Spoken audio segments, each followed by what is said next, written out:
నేను మీ వీరమనేని రవీందర్రావు కార్మిక కర్షక భారతి కేకేబీ ఛానల్ మీ అందరికీ స్వాగతం పలుకుతూ మనం ఈరోజు ఒక మంచి వీడియోని తీస్తున్నాం.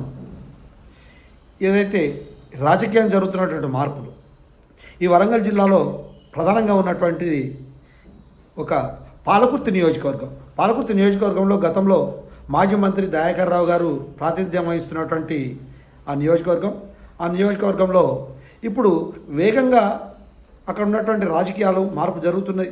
ఇప్పుడు ఉన్నటువంటి అధికార పార్టీకి సంబంధించినటువంటి ఎమ్మెల్యే గారు ప్రాతినిధ్యం వహిస్తున్నారు శ్రీమతి యశస్విని ఝాన్సీ రెడ్డి గారు. యశస్విని ఝాన్సీ రెడ్డి గారు మన మాజీ మంత్రి దయాకర్ రావు గారిని ఓడించిన విషయం మనందరికీ తెలిసిందే. అప్పుడున్నటువంటి పరిస్థితులు కానీ ఇప్పుడున్నటువంటి పరిస్థితులు ఈ రాజకీయ మార్పుల్లో ఈ 6 గ్యారెంటీలు అమలు చేయడంలో విఫలమవటం, ఏదైతే రైతులకు ఇచ్చినటువంటి హామీలు అమలు చేయడంలో వెనుకంజ వేయటం, అంతేకాదు ఇప్పుడున్నటువంటి అధికార పార్టీలో నాయకత్వ లోపము, తను ఎవరిని కూడా కలుపుకొని పోతలేదనేటువంటి ఒక అపవాద హామీలోకి రావటం, ఇదంతా జరుగుతున్నటువంటి ఈ మార్పులో దయాకర్ రావు గారు ఈ మధ్య మళ్ళీ ఓడిపోయిన తర్వాత గతంలో కన్నా ఎక్కువ ఆ రాజకీయంగా అక్కడ ఉన్నటువంటి పాలకుర్తి నియోజకవర్గంలో గ్రామాన అందరినీ కలవటం, కార్యకర్తలను కలవటం, అక్కడ మంచి చెడు ఏదైనా కార్యక్రమాలు జరిగినప్పుడు ఆ గ్రామాల్లో ఉన్నటువంటి వారిని అందరినీ కూడా కలిసి వారు ప్రజలకు దగ్గర అవుతున్నటువంటి స్థితి చూస్తున్నాం మనం. ఇప్పుడు అదే కాంగ్రెస్ పార్టీలో సీనియర్లుగా ఉన్నటువంటి వాళ్ళు అనేక మంది కూడా ఇప్పుడు ఉన్నటువంటి ఎమ్మెల్యే గారి మీద వ్యతిరేకత, వారి ఒంటెద్దు పోగడ్లు ఉన్నాయనేటువంటి విషయాన్ని బహిర్గతంగా చెప్తున్నటువంటి విషయం. ఈ మధ్యకాలంలో కొంతమంది ఎవరైతే జాయిన్ అయినటువంటి వాళ్ళని దగ్గర తీసుకున్నటువంటి స్థితిలో సీనియర్లో ఉన్నటువంటి వాళ్ళు, జెండా పట్టుకొని పనిచేసినటువంటి వ్యక్తులు, ఎన్నికల్లో తన గెలుపు కోసం ప్రయత్నం చేసినటువంటి వాళ్ళందరినీ కూడా చాలా ఇబ్బంది పెడుతూ వాళ్ళని దూరం పెడుతున్నది అనేటువంటి ఒక అపవాదం కూడా ఆమెకు వస్తున్నటువంటి పరిస్థితి. వీటన్నిటిని బేరేజ్ చేసుకుంటే రాబోయే పంచాయతీ ఎన్నికల్లో ఏం జరగబోతున్నది, ఎట్లా జరగబోతున్నది అనే విషయాన్ని కూడా ప్రజలు గమనిస్తున్నారు. ఎన్నికలు ఎప్పుడు వస్తాయా, ఆ ఎన్నికల్లో సత్తా చాటాలనేది ఒకవైపు బీఆర్ఎస్, మరొక వైపు కాంగ్రెస్, వీరిద్దరికీ మధ్యలో బీజేపీ కూడా తన ప్రయత్నం తను చేస్తూ ఈ యొక్క కార్యక్రమాలు ముందుకెళ్తున్నటువంటి ఈ పాలకుర్తి నియోజకవర్గంలో మార్పు జరుగుతున్నటువంటి రాజకీయాలు, వేగంగా జరుగుతున్నటువంటి మార్పును మనం క్షుణ్ణంగా గ్రహించవలసినటువంటి అవసరం ఉందనేది కేకేబీ ఛానల్ మీ ముందుకు ఒక చిన్న వీడియోని తీసుకొచ్చేసింది. రాబోయే రోజుల్లో బీఆర్ఎస్, కాంగ్రెస్, ఈ బీజేపీలు ఈ యొక్క రాజకీయంగా మార్పులతోటి ప్రజలు ఏ విధంగా తీర్పు ఇవ్వబోతున్నారు అనే విషయాన్ని కూడా మనం గ్రహించవలసినటువంటి అవసరం ఉందనేది మీకు తెలుపుతున్నాం.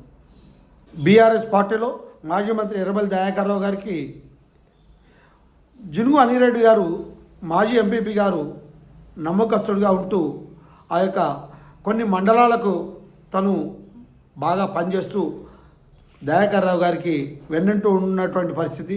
అంతేకాదు పరపాటి శ్రీనివాసరెడ్డి గారు కూడా ఒక ఫౌండేషన్ ఏర్పాటు చేసేసి సేవా కార్యక్రమాల పేరుతో బీఆర్ఎస్ పార్టీకి ఒక అండగా ఉంటూ నియోజకవర్గం మొత్తం స్థాయిలో కూడా తను తిరుగుతున్నటువంటి ఈ పరిస్థితిలో దయాకర్ రావు గారికి ఒక మంచి పేరు రావడం, దయాకర్ రావు గారు వారి సతీమణి కూడా గ్రామాలలో ఇంటింటికి వెళ్ళేసి పేరు పెట్టి పిలిచేటువంటి శక్తి ఉన్నటువంటి మహానాయకుడు దయాకర్ రావు గారు. కాబట్టి ఎర్రబెల్లి దయాకర్ రావు గారి యొక్క భవిష్యత్తు మళ్ళీ ఒక మంచి ఉండాలని ప్రజలు కోరుకుంటున్నారు. అది నిజంగా గ్రౌండ్ లెవెల్లో ఏ పరిస్థితిలో ఉంది, ఎట్లా ఉందనేది మనం తెలుసుకోవడం కోసం కొద్ది రోజులు మనం వేచి చూసి ఉండాల్సినటువంటి అవసరం కూడా ఉందని కోరుతున్నాం. వరంగల్ జిల్లాలో పాలకుర్తి నియోజకవర్గానికి ఒక ప్రత్యేకమైనటువంటి స్థానం ఉంది. ఈ పాలకుర్తిలో గతంలో దయాకర్ రావు గారు ఒక స్టార్గా వెలిగినటువంటి వ్యక్తి, అక్కడ మాజీ మంత్రిగా ఉన్నటువంటి వ్యక్తి బీఆర్ఎస్ పార్టీలో వారు ఓడిపోవటం, తదనంతరం జరిగినటువంటి మార్పుల్లో అక్కడ శ్రీమతి యశస్విని రెడ్డి గారు ఎన్నికల్లో గెలుపు సాధించడం మనందరికీ తెలిసిందే. కానీ ఎన్నికల తదనంతరం జరిగినటువంటి పరిణామాలలో మళ్ళీ వేగవంతంగా రాజకీయాల మార్పు జరుగుతున్నాయి. ఆ రాజకీయాల మార్పులో బీఆర్ఎస్ పార్టీ మళ్ళీ అతివేగంగా ముందుకు ప్రయాణం చేస్తున్నటువంటి పరిస్థితి మనందరం చూస్తున్నాం. దయాకర్ రావు గారు ఈ మధ్యకాలంలో నియోజకవర్గంలో వారి యొక్క బాటలు వేస్తున్నారు. ప్రతి గ్రామానికి వెళ్ళేసి యువకులతో కలవటం, అక్కడ మంచి జరిగినా చెడు జరిగినా అందరితో కలిమిడిగా ఉండి పేరు పెట్టి పిలుస్తూ మహానాయకుడు మళ్ళీ గతంలో లాగానే దయాన్న అనేటువంటి పరిస్థితిలో దయాకర్ రావు గారు తండాల్లో కూడా విరివిగా తిరుగుతున్నటువంటి పరిస్థితి మనందరం చూస్తున్నాం.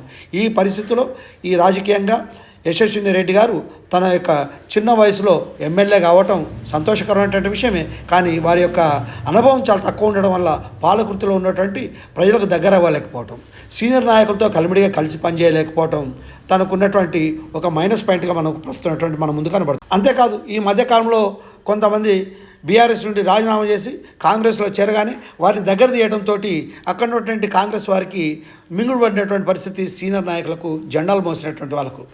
అంతేకాదు దాంట్లో భాగంగానే బీజేపీ వాళ్ళు కూడా ఈ మధ్య తన యొక్క ప్రయత్నము పాలకుర్తి నియోజకవర్గంలో పట్టు సాధించేసి మేము తన శక్తిని పెంచుకోవడం కోసం అనేక పద్ధతుల్లో ప్రయత్నం చేస్తున్నటువంటి ఈ పరిస్థితుల్లో బీఆర్ఎస్ కాంగ్రెస్ పార్టీల మధ్యన జరుగుతున్నటువంటి ఈ పోరులో బీజేపీ వారు కూడా కొంత వారి యొక్క శక్తిని పెంచుకోవడం కోసం ప్రయత్నం చేస్తున్నారు. కానీ మనం ఈ మధ్యకాలంలో ఒక వాస్తవాలు మాట్లాడుకుంటే మాజీ మంత్రి ఎర్రబెల్లి దయాకర్ రావు గారి యొక్క ప్రయాణంలో యశస్విని రెడ్డి గారు వెనుకబడిననే విషయం కూడా చెప్పవచ్చు. అక్కడ ప్రజలు అనేక మంది కూడా స్వాగతం పలుకుతున్నటువంటి పరిస్థితి. ప్రజల్లో మనం మాట్లాడుతున్నటువంటి పరిస్థితిలో మాకు లోను మాఫీ కాలేదు, మాకు రైతు బంధు రాలేదు, రైతులకు ఇచ్చినటువంటి హామీలు ఏమి నెరవేరట్లేదు, మహిళలను పలకరిస్తే మాకు బస్సు ఫ్రీ ఇచ్చారు కానీ మాకు గౌరవాన్ని తగ్గించారు, బస్సులో వెళ్తే ఇంతకుముందు మహిళలకు మాకు గౌరవం ఉండేది, ఇప్పుడు మాకు గౌరవం లేకుండా పోయింది, ఎవరికి కావాలి మాకు ఈ ఫ్రీ బస్సు, ఈ ఫ్రీ బస్సు పేరుతో అనేక నష్టం పోయాము, మీకు మిగతా రావాల్సినటువంటి అనేక రైతులకు రావాల్సినటువంటి రైతులుగా మేమున్నటువంటి మాకు రావాల్సినటువంటి అనేక ఎగ్గొట్టారనే పరిస్థితి విజయం ప్రయాణం చేస్తుంటే మనదే కదా. ఈ రాజకీయ మార్పులో పంచాయతీ ఎన్నికలు ఈ గ్రామ పంచాయతీ ఎగిసే కదా ఈ అడుగులు ఒకటై పరుగులు పెడితే జగమంతా మన వెంటే జయమంటూ సాగదా. ప్రతి మధ్య బయటికి రాగా ఈ పోటీగా ప్రయాణం చేస్తున్నాయి. రాబోయే ఎన్నికల కోసం పంచాయతీ స్థాయిలో సమావేశాలు ఏర్పాటు చేసుకొని ఎన్నికల గెలుపు కోసం ప్రయాణం చేస్తుంటే ఒకవైపు యశస్విని రెడ్డి గారు కూడా తన ప్రయత్నం తాను చేస్తున్నారు. తనకు సీనియర్లు సహకరించకపోవటమే దీనికి కారణం. బీఆర్ఎస్ పార్టీకి పరపాటి శ్రీనివాసరెడ్డి గారు ఫౌండేషన్ ఏర్పాటు చేసి జిడ్డు అరవిరెడ్డి గారు మాజీ ఎంపీపీ గారు వారి సహకరిస్తూ, అదేవిధంగా మాజీ మంత్రి ఎర్రబెల్లి దయాకర్ రావు గారు సతీమణి గారు కూడా గ్రామాన తిరుగుతూ అనేక సేవా కార్యక్రమాలు చేస్తున్నటువంటి స్థితి మనం చూస్తున్నాం.